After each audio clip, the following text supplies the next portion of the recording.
ajaiblah karyamu. Adil dan benarlah jalanmu, Raja segala bangsa yang Maha Kuasa, punya namamu.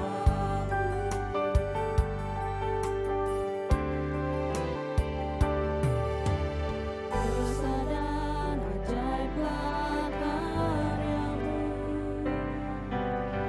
adil dan benarlah jalanmu, Raja segala bangsa yang Maha Kuasa, punya namamu. Layaklah segala bangsa sujud kepadamu, sebab Kau Allah yang kudus, hayat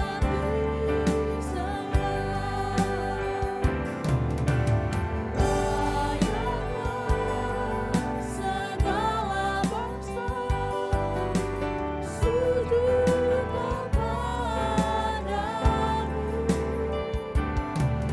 sebab Kau Allah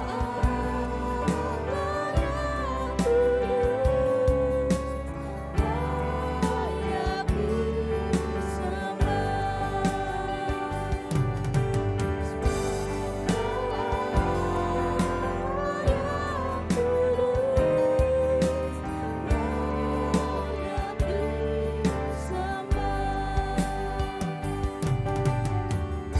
Doa pembukaan dengan kasih Saudara Wahyu, saya persilakan.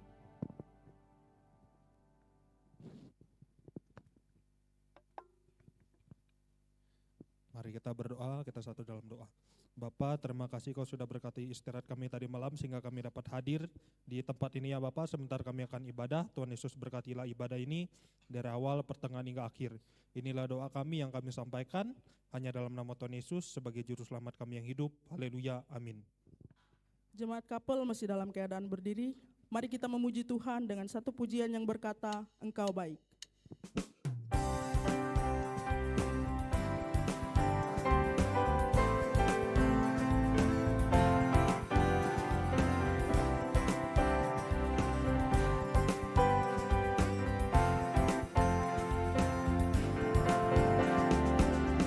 Dengan hati bersyukur masuk di hadirat-Mu, membawa pujian bagi-Mu Yesus.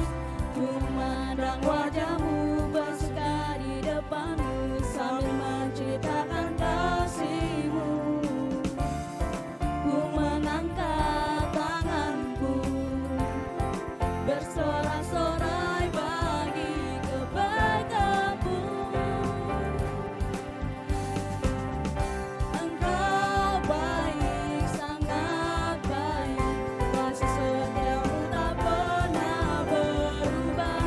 Engkau baik, sangat baik, kasih setiamu tak pernah berubah.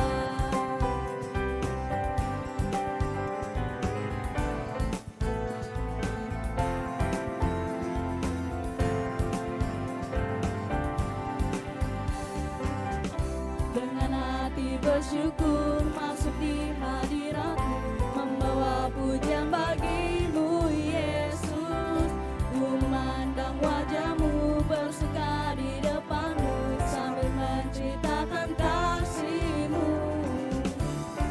Ku mengangkat tanganku bersorak-sorai bagi kebaikan-Mu. Engkau baik, sangat baik, kasih setiamu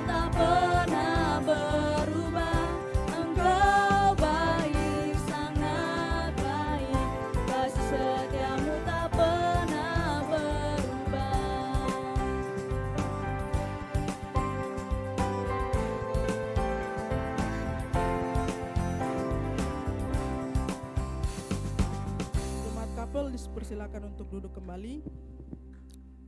Selanjutnya kita akan memberikan persembahan.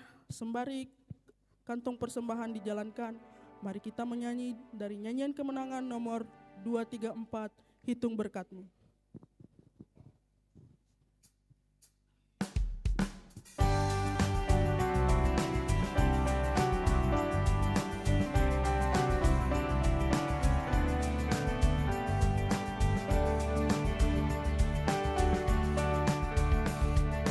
Bila topan khas melanda hidupmu, bila putus asa dan letih lesu, berkat Tuhan satu-satu hitunglah, kau niscaya kagum oleh kasih-Nya.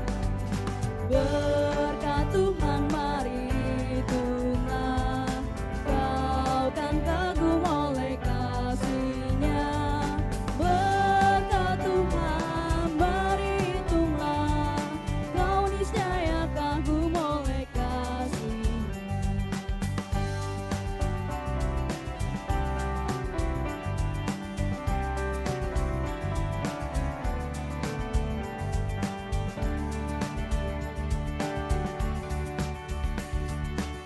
Adakah beban membuat kau penat? Salib yang kau pikul menekan berat. Hitunglah berkat-Nya pasti kau lega, dan bernyanyi terus penuh bahagia. Berkat Tuhan mari hitunglah, kau kan kagum oleh kasih-Nya. Berkat Tuhan berhitunglah, kau niscaya kagum oleh kasih-Nya.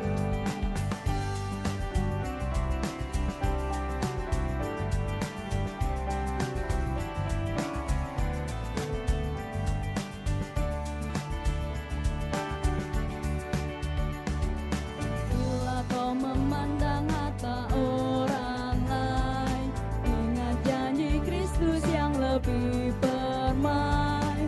Hitunglah berkat yang tidak terbeli, milikmu di surga tiada terperi. Berkat Tuhan mari hitunglah, kau kan kagum oleh kasih-Nya. Berkat Tuhan berhitunglah, kau niscaya kagum oleh kasih-Nya.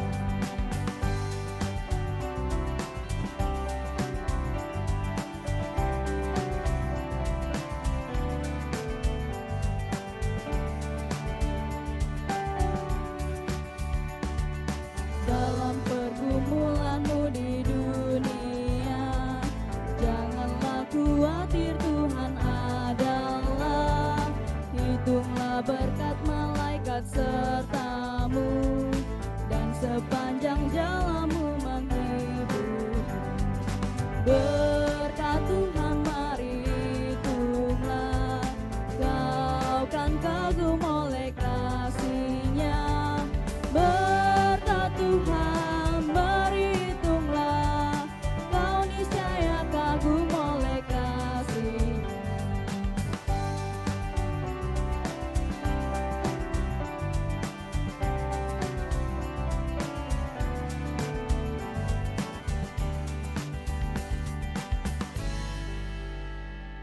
Doa persembahan, Saudara Cai.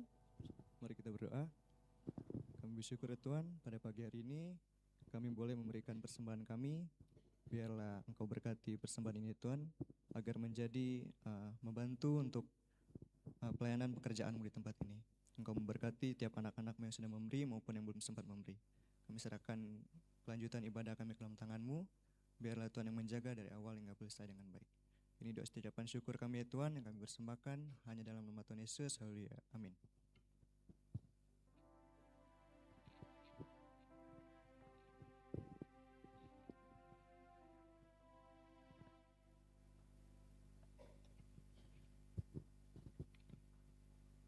Tibalah saatnya kita akan mendengarkan kebenaran firman Tuhan yang akan disampaikan oleh Bapak Pendeta Robert Sokoi MTH. Namun sebelumnya, Mari kita memuji Tuhan dengan pujian yang berkata, Kau berfirman. Jemaat Tuhan, saya persilakan untuk berdiri.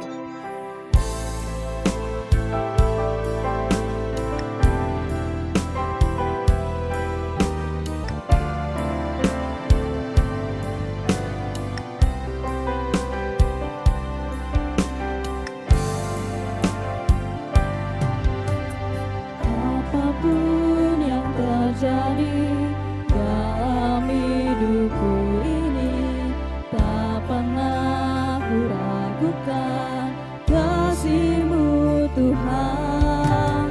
Lewat gunung yang tinggi, dalam lembah yang curam, tak pernah ku ragukan janji-Mu Tuhan.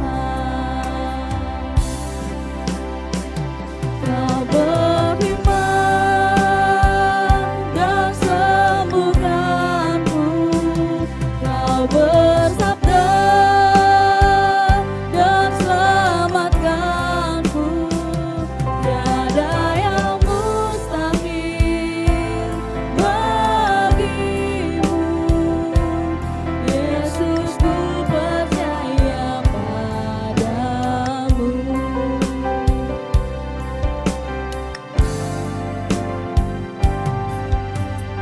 Apapun yang terjadi dalam hidupku ini, tak pernah ku ragukan kasih-Mu Tuhan. Lewat gunung yang tinggi, dalam lembah yang curam, tak pernah ku ragukan janji-Mu Tuhan. Kau berfirman dan sembuhkanku, Kau bersabda dan selamatkanku. Tiada yang mustahil bagimu, Yesus, ku percaya padamu. Percaya padamu.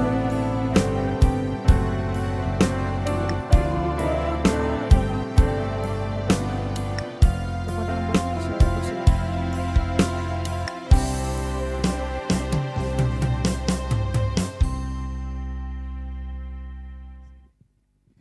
Kita berdoa. Tuhan, kami mempersembahkan syukur kepadamu pada pagi hari ini. Pertolongan Tuhan nyata bagi kami, sehingga hari ini kami bisa menyambut hari yang baru. Juga kami ada di tempat ini, di kampus ini, semua karena anugerah Tuhan. Terima kasih Tuhan sedang melengkapi kami semua untuk memenuhi rancangan dan panggilan Tuhan bagi kami. Lengkapi kami pagi hari ini dengan firman Tuhan. Bentuk kami, ubahkan kami, sembuhkan dan pulihkan kami. Tolong hamba-Mu dan juga semua umat-Mu, anak-anak-Mu, hamba-hamba-Mu. Yang pagi hari ini berkenan Tuhan bawa kami di tempat ini bersama-sama beribadah. Terima kasih Tuhan, dalam berkat nama Yesus, firman hidup itu kami berdoa kepada Bapa di sorga. Haleluya, amin. Silakan duduk Bapak Ibu serta adik-adikku sekalian. Shalom, selamat pagi. Puji Tuhan, terima kasih kepada saya mau katakan ini, pihak dosen, pihak kampus yang memberikan kepada saya kesempatan dan juga adik-adik dari Majelis Kapel yang memberikan kesempatan kepada saya untuk bisa bawa firman Tuhan pada pagi hari ini. Saya pikir tidak perlu memperkenalkan diri. Ada yang belum kenal? Rata-rata sudah kenal. Ada cerita tentang orang kenalan. Dalam sebuah ibadah Oikumene, saya suka jemaat itu tersenyum kalau mereka dengar firman Tuhan. Tidak muka marah-marah kalau dia perhatikan gembalanya atau pendetanya khotbah ya. Itu dia. Dalam sebuah ibadah Oikumene ada 4 orang ditunjuk. Karena ini ibadah Oikumene dari berbagai suku ya, ada hadir dalam ibadah itu. Jadi diambillah 4 orang mewakili dari Indonesia bagian barat, Indonesia bagian timur, dan Indonesia bagian tengah. Diambil 4 orang. 1 di barat, 1 di timur, 2 dari tengah sini. Dipersilakan adik-adik tidak usah terlalu tegang. Saya melihat adik-adik tegang sekali ya. Sehingga membuat saya juga tegang ya, itu dia. Ya. Jadi yang di sebelah barat diberikan pertama, kamu perkenalkan diri. Saudara saya dari Medan, orang Batak. Ada yang dari Medan? Ya. Puji Tuhan ya.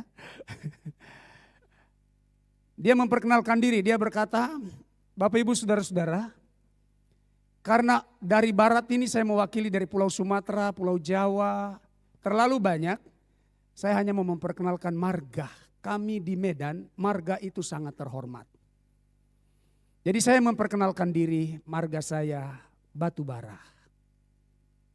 Marga itu ada, pernah kita punya menteri namanya Kosmas Batubara. Sekarang pindah ke bagian timur, jangan dulu bagian tengah, yang timur dulu. Yang mewakili itu dari Pulau Maluku, bukan dari Papua atau dari Timor, bukan ya. Dari Maluku, dari Ambon.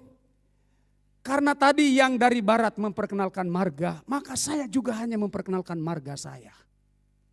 Kalau tadi di sebelah barat Batubara, sekarang yang mewakili dari timur, marga saya Bakar Besi. Marga itu ada. Marga itu bakar besi ada. Pernah Panglima di Sulawesi Selatan ini merasa besi ya. Jadi marga bakar besi itu ada. Ya.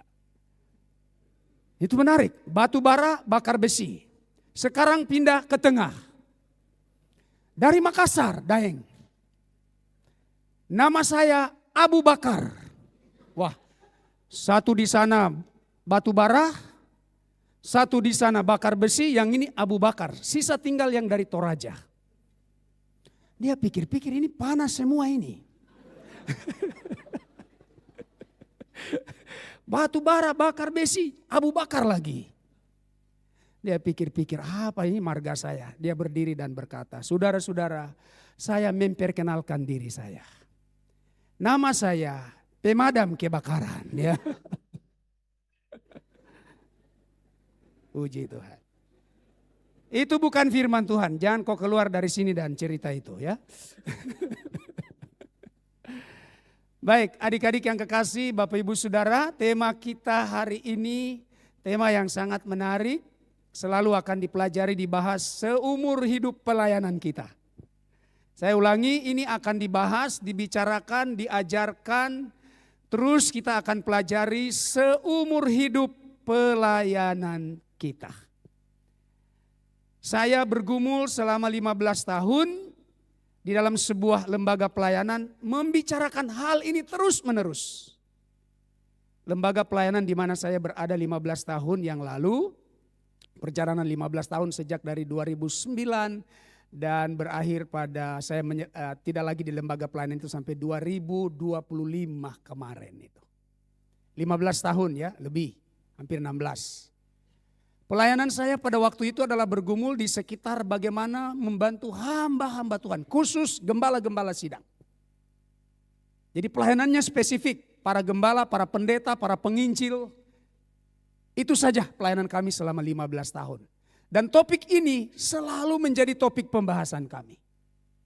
Itu sebabnya saya katakan, membicarakan tentang kepribadian seorang hamba Tuhan itu adalah perjalanan belajar seumur hidup pelayanan kita sekalian.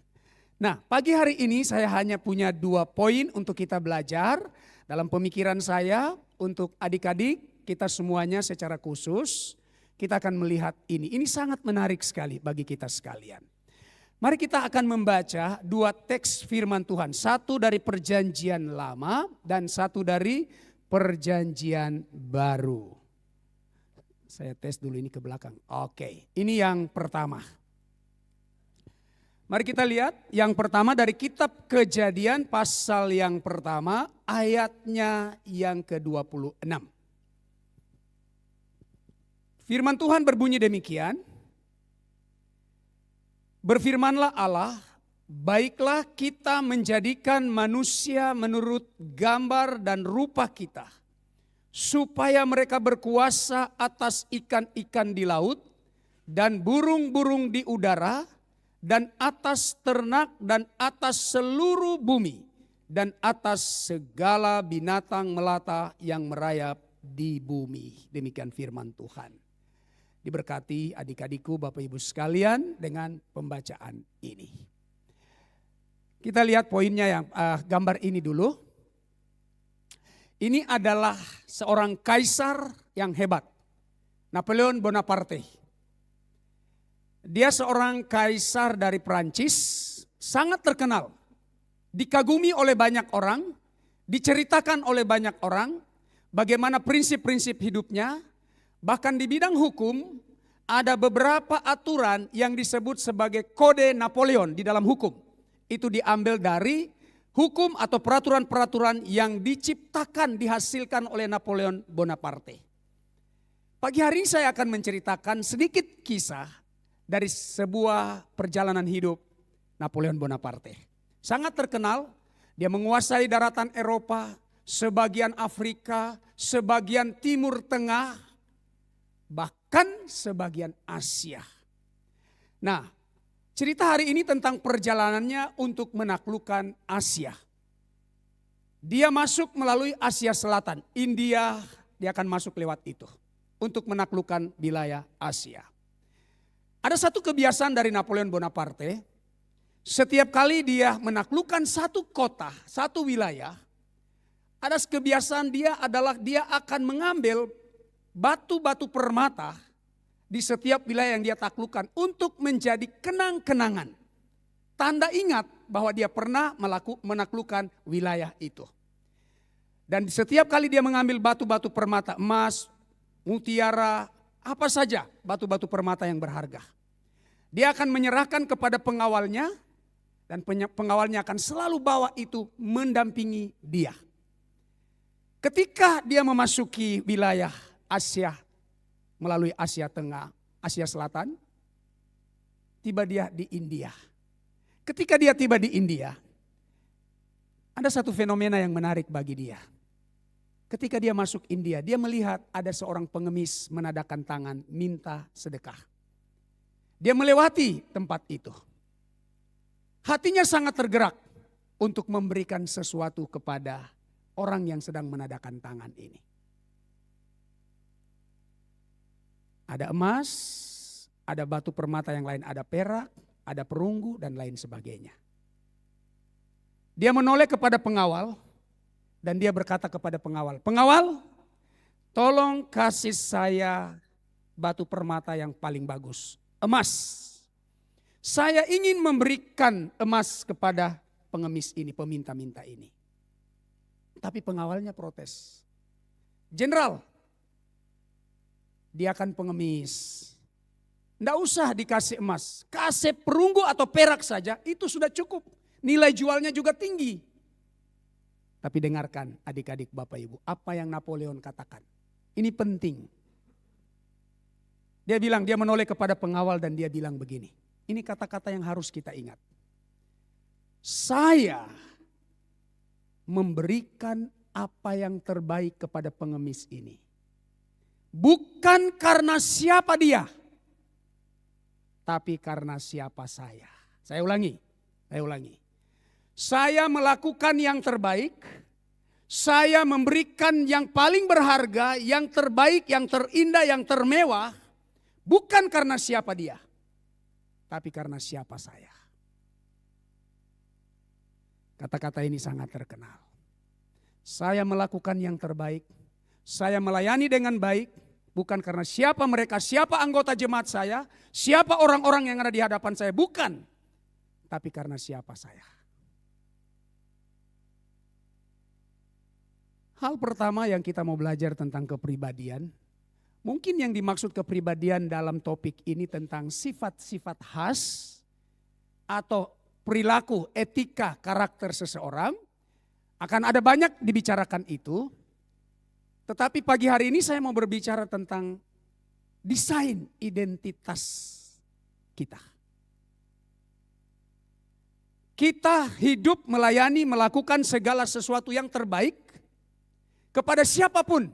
Dia terima, tolak, senang sama kita atau tidak, orang dengan strata ekonomi yang bagaimanapun juga, dari yang kaya atau yang paling miskin, kita melakukan, memberikan yang terbaik itu oleh karena siapa kita.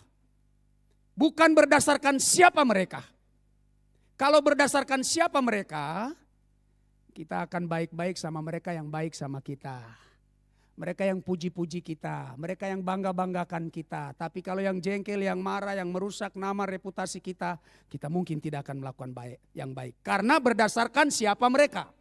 Tapi kita melakukan yang baik kepada siapapun, apapun sikap mereka terhadap kita, itu karena siapa diri kita.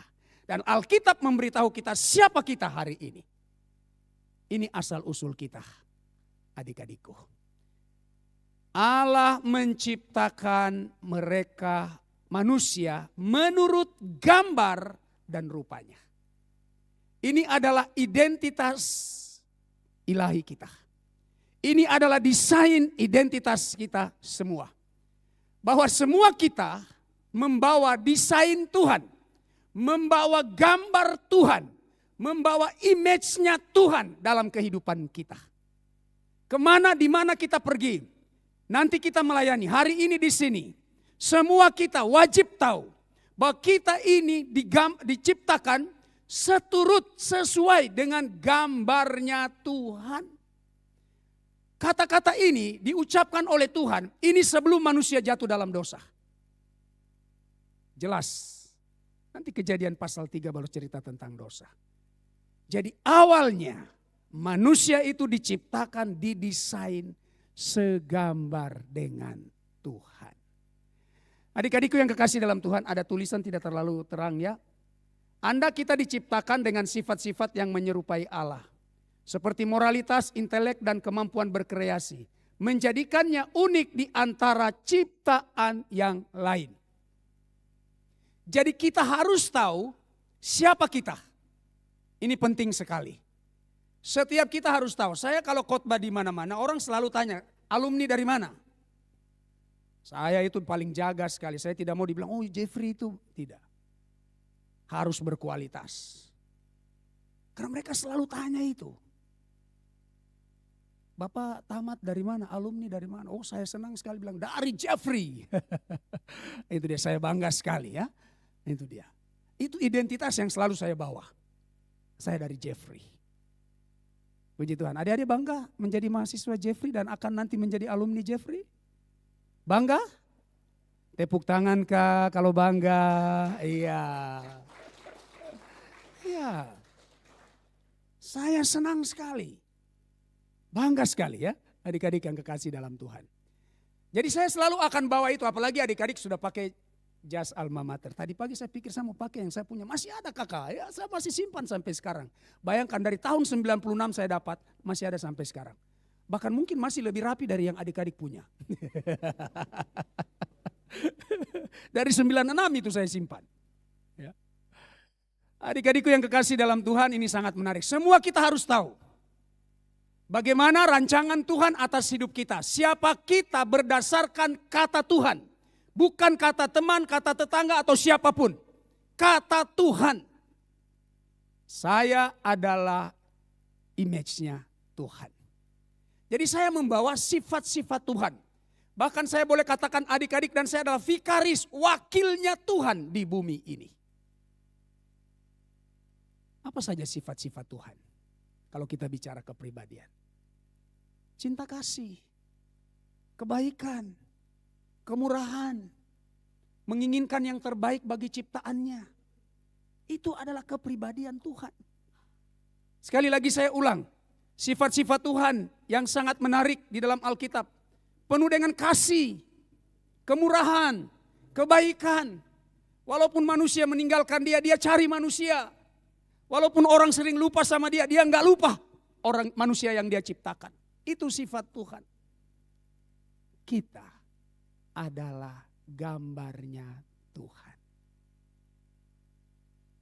Tuhan yang abstrak, realitasnya dilihat dalam hidup kita semua. Apakah ini menjadi sebuah beban, tekanan? Tidak. Ini sebuah pengajaran, pemberian identitas yang sangat spesifik sekali. Kalau adik-adik belajar, ciptaan yang lain tidak pernah dibilang begitu. Hanya manusia dikatakan seperti itu. Segambar dengan Tuhan. Hewan-hewan tidak. Makanya sering saya bilang, kalau ada manusia berkelakuan hewan, dia tidak tahu dia punya identitas. Dia tidak tahu dia punya identitas. Dan ini sangat penting. Kalau gambar diri kita, identitas kita sehat, kita yang terluka sudah disembuhkan, sudah dipulihkan. Kita yang tadinya punya kepahitan sudah mengampuni. Adik-adik yang kekasih dalam Tuhan. Maka kita akan mampu dan sanggup untuk bisa mengekspresikan citra Tuhan, gambar Tuhan dimanapun kita pergi dan berada. Jadi persoalan terbesar dalam pergumulan kita adalah tentang persoalan identitas. Serangan pertama setan kepada Adam dan Hawa adalah tentang identitas. Kalau kau makan ini, kau sama dengan Tuhan. Itu tentang identitas. Jadi setan akan menyerang identitas kita. Kalau identitas kita tidak jelas, tidak sehat, tidak pulih, tidak sembuh, maka kalau kita masuk ke dalam pelayanan, yang kita buat cari identitas di sana. Banyak yang melakukan itu hanya untuk cari identitas. Validasi. Karena gambar diri yang rusak. Tapi kalau gambar dirinya bagus, sehat, tidak perlu dicari. Dihidupi saja. Adik-adik yang kekasih dalam Tuhan, pastikan pagi hari ini kita semua sudah tahu bahwa kepribadian kita itu mengekspresikan citra Tuhan, gambar Tuhan. Penuh dengan kasih, kebaikan, menginginkan yang terbaik bagi ciptaan, itu semuanya. Itu hal pertama adik-adik yang kekasih dalam Tuhan. Statement sebelum saya pindah, Anda dan saya tidak akan pernah melangkah melebihi identitas kita. Tidak pernah dan tidak akan pernah. Semua yang akan kita raih, kita capai itu akan sesuai dengan gambar identitas kita. Kalau kita belum dapat, kita akan cari itu di semua bidang pelayanan. Tapi pagi hari ini kita sudah tahu. Dan kalau Anda membawa gambar diri yang rusak, hari ini harus sembuh, harus pulih. Saya adalah gambar diri Tuhan. Saya selalu katakan kepada banyak anak-anak muda, sebagaimana kau memikirkan dirimu, sejauh itu hidupmu akan jalan. Kalau kau selalu memandang dirimu jelek, rendah, tidak baik, kurang bagus dan lain sebagainya, kehidupan akan bergerak ke arah apa yang Anda pikirkan tentang diri Anda. Saya ulangi, kehidupan dan pelayanan Anda akan bergerak ke arah apa yang Anda pikirkan tentang diri Anda. Dia tidak pernah akan berada di atas itu atau di bawah itu. Jadi kalau gambar diri, pikiran tentang diri Anda seperti yang Tuhan pikirkan, hidup Anda, pencapaian Anda akan bergerak ke arah itu. Jadi kalau gambarnya rusak, hidup itu akan bergerak ke arah itu. Oke, yang berikutnya. Efesus pasal yang keempat, ayat yang pertama. Firman Tuhan berbunyi demikian. Sebab itu aku menasihatkan kamu, aku orang yang dipenjarakan karena Tuhan, supaya hidupmu sebagai orang-orang yang telah dipanggil, berpadanan dengan panggilan itu. Amin. Puji Tuhan, adik-adik yang kekasih, saya maju dulu, saya mau cerita tentang orang ini juga. Mother Teresa. Adik-adikku yang kekasih, Bapak Ibu Saudara, ini salah satu tokoh yang saya kagum sekali pelayanannya. Bukan seorang pengkhotbah yang terkenal, bukan seorang ahli yang fasih bicara, perempuan kecil, kurus, tapi mengambil pelayanan di Kalkuta, India. Satu gelar yang diberikan kepada Mother Teresa adalah bidadari dari Kalkuta. Ya, ini sangat terkenal dia, Bapak Ibu Saudara. Dia dikenal sebagai bidadari dari Kalkuta. Ketika dia selesai pendidikan di biara, dia diutus pergi ke India dan dia membawa perbekalan. Begitu dia tiba di sana, Dia adakan observasi. Pelayanan apa yang akan saya buat? Waktu dia keluar untuk observasi, pencuri datang, ambil segala sesuatu yang dia bawa termasuk dokumen-dokumen. Surat-surat lintas negara, paspor dan lain sebagainya dicuri, visanya dicuri, uang yang dia bawa dicuri, semua yang dia bawa dicuri. Nah, adik-adik yang kekasih dalam Tuhan, sesudah dia kembali semua barang itu hilang. Dia mempertanyakan tentang panggilan Tuhan. Tuhan, apakah kau panggil saya? Kalau orang curi ini, apalagi dokumen diambil, berarti saya harus pulang ke negara saya, ke Amerika. Tapi Tuhan bicara sama dia begini. Ketika orang mencuri sesuatu dari Anda, saya sedang memanggil Anda untuk bawa Injil kepada dia. Karena yang mencuri pasti belum percaya Yesus, pasti belum dengar Injil. Saya ulangi, ini kata Tuhan sama Teresa. Kalau ada yang mencuri sesuatu daripadamu, itu tandanya bahwa orang itu belum dengar Injil. Jadi kau tetap di sini. Karena yang mencuri itu berarti dia perlu dengar Injil. Itu satu. Dia lanjutkan perjalanannya, dia bertemu dengan peminta-minta lagi. Ketika dia melihat peminta-minta, dia ingin memberi tapi gak punya apa-apa. Karena sudah dicuri tadi malam. Dia ingin sekali memberi. Waktu dia berdiri, si peminta-minta ini tetap berharap bahwa ada yang dia dapatkan. Tapi ini gak ada apa-apa. Tapi ada suara yang berkata di dalam hatinya, ada insight, dia katakan begini, tanganmu. Suara itu semakin keras, tanganmu. Peminta-minta ini masih menadakan tangan. Teresa bilang, tanganku. Dia bergerak kemudian dia menjamah tangan pria itu. Ketika dia jamah tangan pria itu langsung nangis. Dia nangis sejadi-jadinya, Teresa mundur. Ketika dia mundur, sebentar tangisannya reda, si peminta-minta tangisannya reda. Dia maju dan bertanya, nah saya tidak kasih apa-apa, saya hanya memegang tanganmu. Dia bilang begini, ibu sudah 32 tahun saya di sini sebagai peminta-minta. Banyak orang memberi saya uang, banyak orang kasih saya pakaian, banyak orang kasih saya uang. Tapi tidak pernah ada yang menjamah tangan saya. Karena tangan saya ini adalah bekas kusta. Baru pertama kali 32 tahun saya mendapatkan jamahan tangan seseorang. Teresa tanya, apa artinya jamahan tangan atau jabat tangan? Si peminta-minta ini bilang begini, ibu di India jabat tangan itu punya arti. Ketika seorang ibu menjabat tangan putranya atau anaknya, atau memeluk anaknya, itu artinya anaknya berharga. 32 tahun banyak orang kasih uang, banyak orang kasih pakaian, banyak orang kasih makanan, tapi gak ada yang sentuh saya. Saya terima semuanya tapi saya tidak berharga. Baru pertama kali sesudah 32 tahun tangan saya dipegang oleh seorang ibu. Yang kedua di India filosofinya, kalau seorang ibu memegang tangan anaknya atau memeluk anaknya, itu artinya anaknya punya harapan untuk masa depan.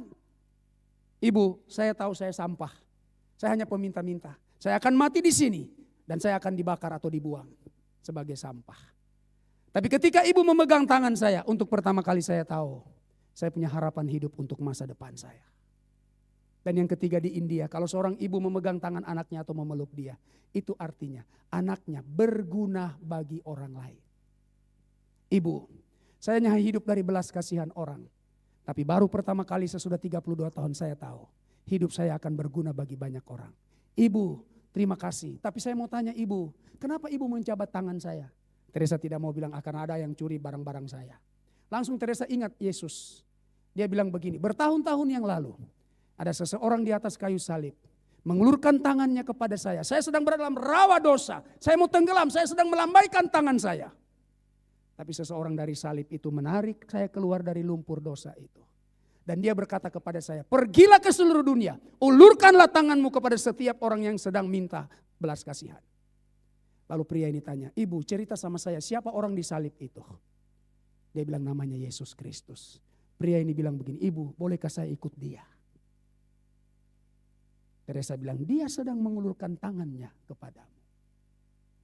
Adik-adikku yang kekasih dalam Tuhan, hidup dengan keunikan panggilan. Ini menarik. Ada total surrender, penyerahan total dalam hidup ini. Rasul Paulus bicara dari penjara. Bukan dari warung kopi yang nyaman, bukan dari tempat yang mewah dan indah. Dia bicara dari penjara. Entah saya di penjara, yang penting hidup saya sesuai dengan panggilan saya. Yang berikutnya, callingnya itu luar biasa. Allah yang memanggil saya.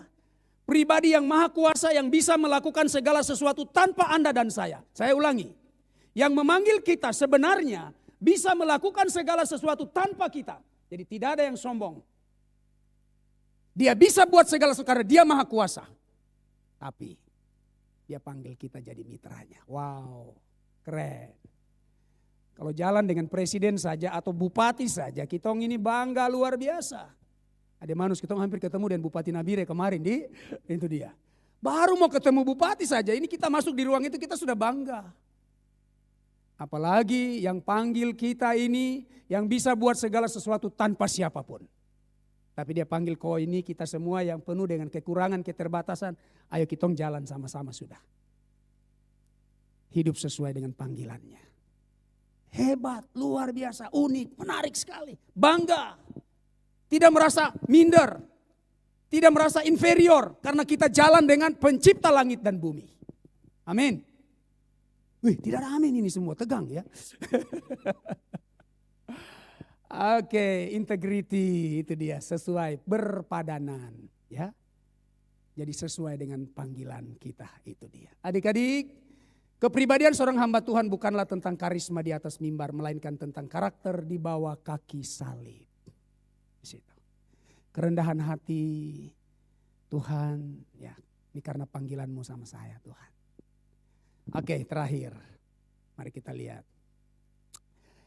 Closingnya, dunia mungkin akan membaca Alkitab, tapi akan lebih banyak sering dunia membaca hidup kita. Jemaat, ayo jemaat kita baca Alkitab semuanya, tapi jemaat selalu akan lihat, dia akan baca hidup kita.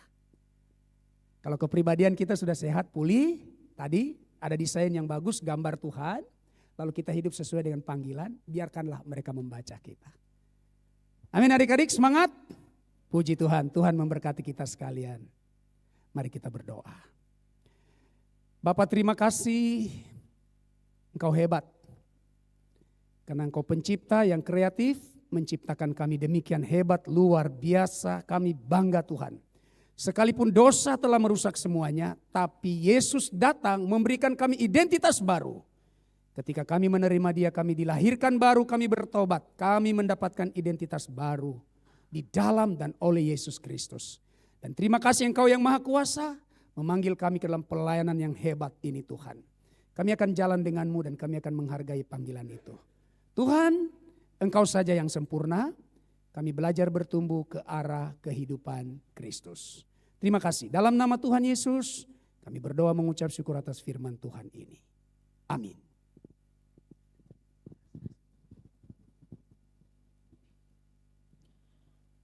Selanjutnya kita akan mendengarkan pengumuman tambahan dari Pak Musa, dipersilakan.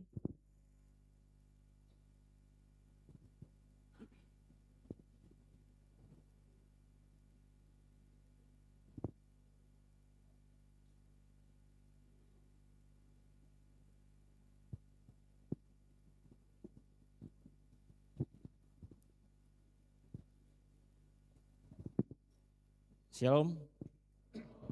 Ya, terima kasih untuk waktu yang diberikan kepada kami untuk menyampaikan beberapa hal penting yang berkaitan dengan masa depan kampus kita, secara khusus yaitu penerimaan mahasiswa baru tahun akademik 2026.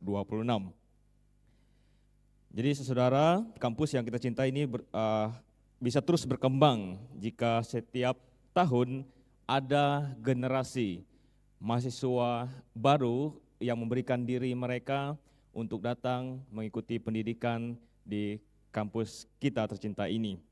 Jadi dengan demikian, adapun salah satu, ya, ada beberapa hal yang perlu kita lakukan untuk memperkenal kampus kita, yaitu melalui adik-adik semua.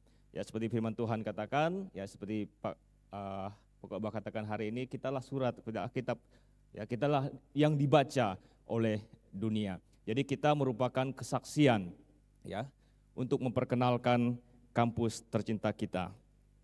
dan kita adalah wajah dan saksi hidup dari kampus kita ini.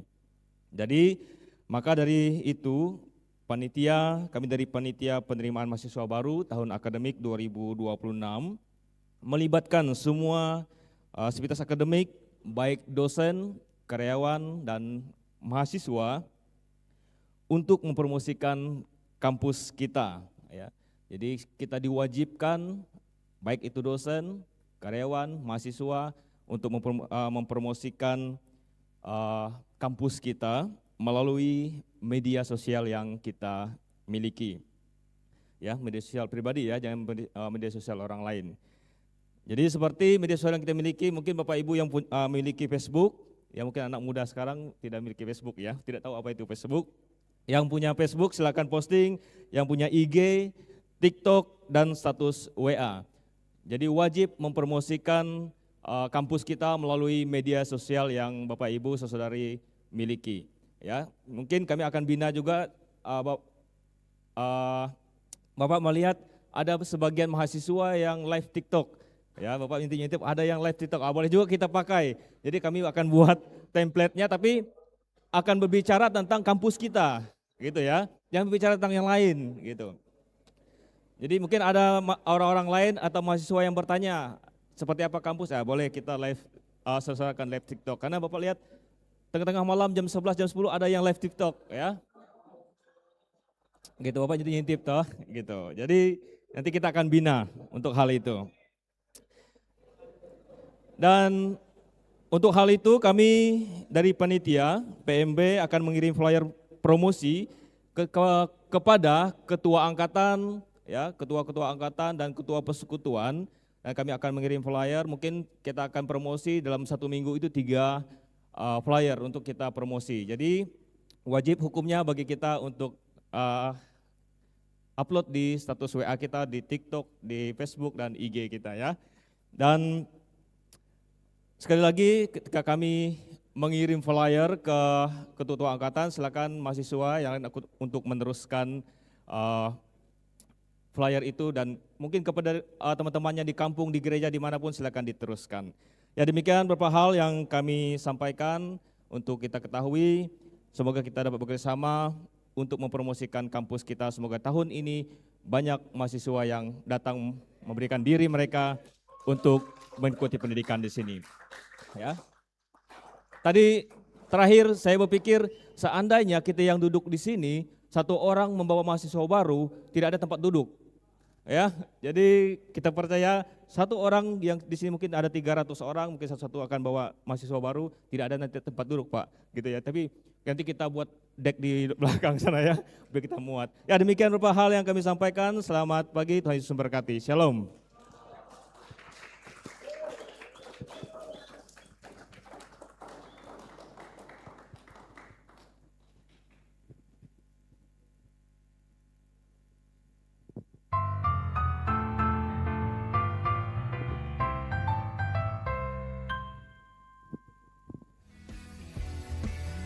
Shalom, selamat pagi jemaat Kapel. Atas nama Majelis Kapel, kami mengucapkan terima kasih kepada Bapak Pendeta Robert Shopoy MTH yang telah melayani kita pada pagi hari ini, serta seluruh pelayan Tuhan yang melayani kita pada pagi hari ini. Tuhan Yesus memberkati. Kegiatan Kapel. Selasa 10 Maret 2026 adalah paduan suara. Rabu 11 Maret 2026 adalah KPK Mentor. Kamis 12 Maret 2026 adalah English Chapel dengan pembicara Bapak Krikhal MTH, WL Krisnabel Angkatan 2023, Singers Adi Angkatan 2023, Jackson dan Sheila Angkatan 2024, pemusik Mario, David Janvera, Dixin, dan Ronil. Yang akan meninggalkan produk Kapel terlebih dahulu adalah dosen dan karyawan. Setelah itu, mahasiswa yang ada di sebelah kanan saya, tengah, dan seterusnya. Demikian warta Kapel yang dapat kami sampaikan. Semangat untuk hari ini. Tuhan Yesus memberkati. Shalom.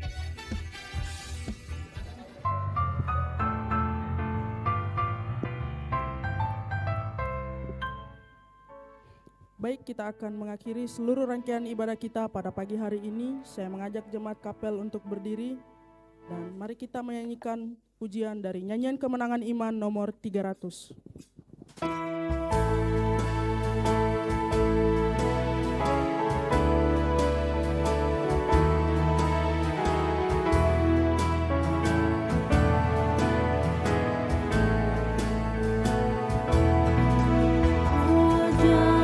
Tuhanku Yesus, Juru Selamat, besar kasih-Nya padaku. Naungan jiwaku yang kokohku, tempat yang tentram dan teduh. Kasih Tuhanku menaungi aku, hidupku aman dan tentram. Kasih Tuhanku melindungi aku, di dalamnya ku tak bimbang. Di dalamnya ku tak bimbang. Ajaib Juru Selamatku, Yesus Tuhan, diangkatnya tanggunganku. Ku ditegakkan kokoh bagaikan, padaku kekuatan baru. Kasih Tuhanku menaungi aku.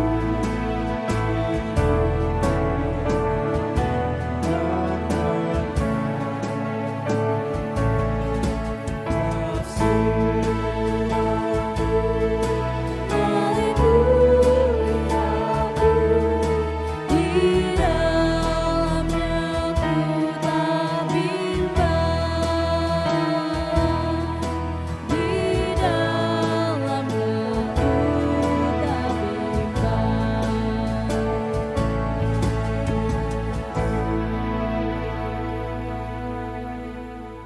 Doa penutup akan dipimpin oleh Bapak Pendeta Dr. Ivan THJ Weispan. Kami persilakan.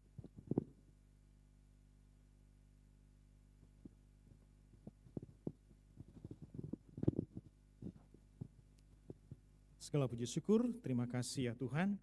Kami sungguh menikmati persekutuan pagi hari ini. Dan terima kasih untuk firman Tuhan yang disampaikan oleh hamba Tuhan, Pendeta Robert Sokoi. Tuhan memberkati dalam kehidupan bersama dengan keluarga, dalam pelayanan. Tuhan memakai mereka semua untuk membawa jiwa-jiwa bertumbuh bersama dalam Kristus Yesus. Kami akan kembali dalam aktivitas kami sepanjang hari ini. Tuhan menolong kami dan kami mohon berkat daripada Tuhan. Kasih karunia dan damai sejahtera dari Allah Bapa, anugerah daripada Tuhan Yesus Kristus, persekutuan Roh Kudus, dan kasih Allah senantiasa menyertai, memberkati kita senantiasa. Amin.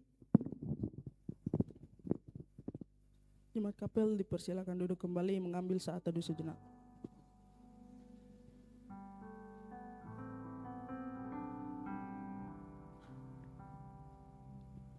Amin. Saat teduh selesai, ibadah kita telah selesai. Shalom.